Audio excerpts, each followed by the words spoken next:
Just a quick reminder guys, these narrations are best enjoyed with headphones on.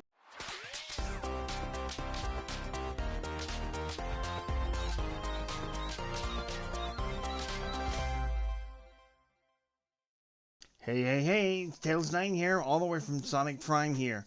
So, it looks as though that James has got a real international community in here. So, we have decided to implement a translation function into Disabled Gamer Reviews itself. So that way, you can enjoy the written versions of our reviews in whichever language you speak. The translation function itself is powered using Google Translate. So there should be very little to no translation errors. If you're looking for the translation function itself it should be on the top right of your browser window. So, with that being said, let's get on with this review. Ladies and gentlemen, start your emulators. It's time for another episode of RetrOS, the show where we give you a recommended dose of nostalgia for reviewing games from your childhood. This is Spartan Commander 1990, Chief Editor of Disabled Gamer Reviews here, along with my assistant on the review side of the channel, Sonic the Hedgehog. What's up, everyone? In this episode, we take a look at one of the most underrated titles of the PlayStation 1's launch and PAL territories. Is this game worthy of remembrance?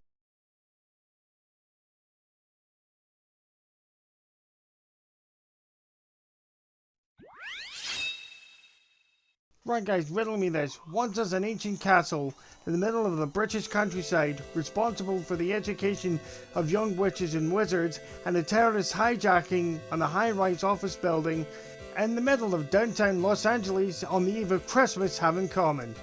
Quite a lot actually. The Die Hard trilogy is regarded as a masterpiece of American action films. It featured an all-star cast featuring Bruce Willis as the franchise's protagonist John McClane and the late Alan Rickman as the leader of a German terrorist group, Hans Gruber. The first film was released in cinemas on July the 15th, 1988. The film was a massive success, generating a total revenue of $143.6 million at the box office worldwide. You heard that right guys, $143.6 million. To put things into perspective, the allocated budget for creating the film was $28 million. By Sonic and my calculations, the film's box office earnings made that production cost back 5 times over. The massive success of the films spawned 2 sequels. The first film was Die Hard 2 Die Harder, released on American Independence Day 1990, and Die Hard with a Vengeance, released in May 1995.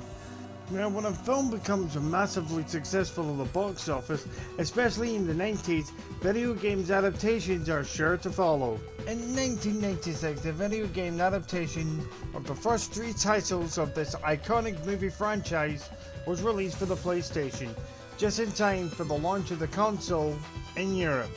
A few months later, the game was also ported to the Sega Saturn and Windows PC in 1997. In all 3 games of this compilation, you play the part of NYPD Detective John McClane, as you shoot and you race your way through the event of the first 3 films of this iconic movie franchise.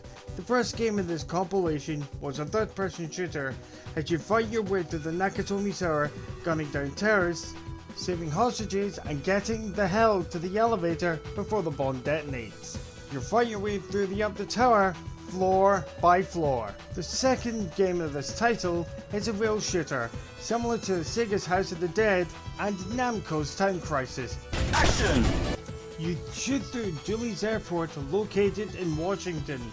The final game of this compilation is a driving game, as you race through the streets of New York City, defusing bombs before they detonate. Okay, the accessibility scores are as follows. To get the ball rolling, Sonic and I scored a 9. Due to the game's age, there are no colorblind modes available, but in saying that, there are no elements that can cause issues for players with visual impairments, so this applies to all 3 games of this collection. So a player with a visual impairment should be able to play this game with very few issues. Next up, on ability, James and I scored a 9. Again, due to the game's age and space limitations, There is very little spoken dialogue in this game.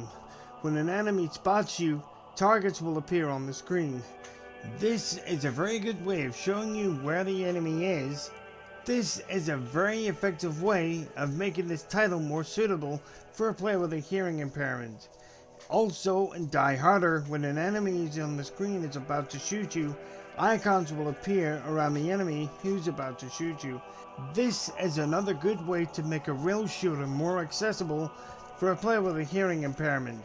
So Time Crisis, take note. Action! In the last game of the collection, the next objective is displayed on your compass. This is extremely useful for a hearing impaired player as you are against the clock. So all 3 games of this collection is very accessible for a player with a hearing impairment. Next up, mobility, and James and I scored a perfect 10. Due to the launcher style interface, before selecting a game, you can change button layouts on a per game basis. This is an advantageous for a player with a mobility impairment, can choose whichever button layout is more suitable for his or her impairments. On the other hand, due to the game's age, i.e. how early in the console's life cycle the game is released, there is no support for analog sticks, so you'll be stuck with the D-pad. Due to the small size of the very first controller that the PS1 was released in, this can be very difficult to control. However, you can use with a DualShock controller regardless.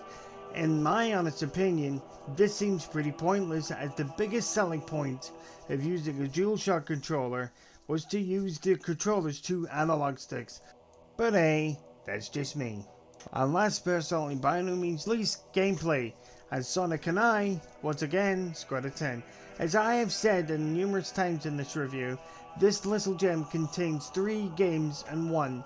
A third-person shooter, a non-rail shooter, and a driving game. Gameplay-wise, this can be very addictive and is worth revisiting once in a great while. In my honest opinion, this game is very underrated. The developers have done an excellent job of making use of the console's very limited hardware. It seems as though that they have decided to take a leaf from Konami's playbook. Use the darkness to keep the performance reasonably high. Another convenience of this collection is you can use additional peripherals to play the on-rail shooter. For example, if you have the mouse for the PS1, you can use that to control the crosshair. In summary, Die Hard Trilogy is an excellent title for the PS1 catalogue. Sure, it might not be able to hold up against the defining games of the era, like Final Fantasy VII, Driver, and Time Crisis. Action! But it still holds up pretty well. A retail copy is pretty cheap to buy on online marketplaces, for example eBay and Amazon. So if you're a retro game enthusiast, this game is worth digging out that PS1 from your basement to play. And the overall score is 95%. This is Sparta Commander 1990 and Sonic the Hedgehog signing off, and we'll see you guys in the next review.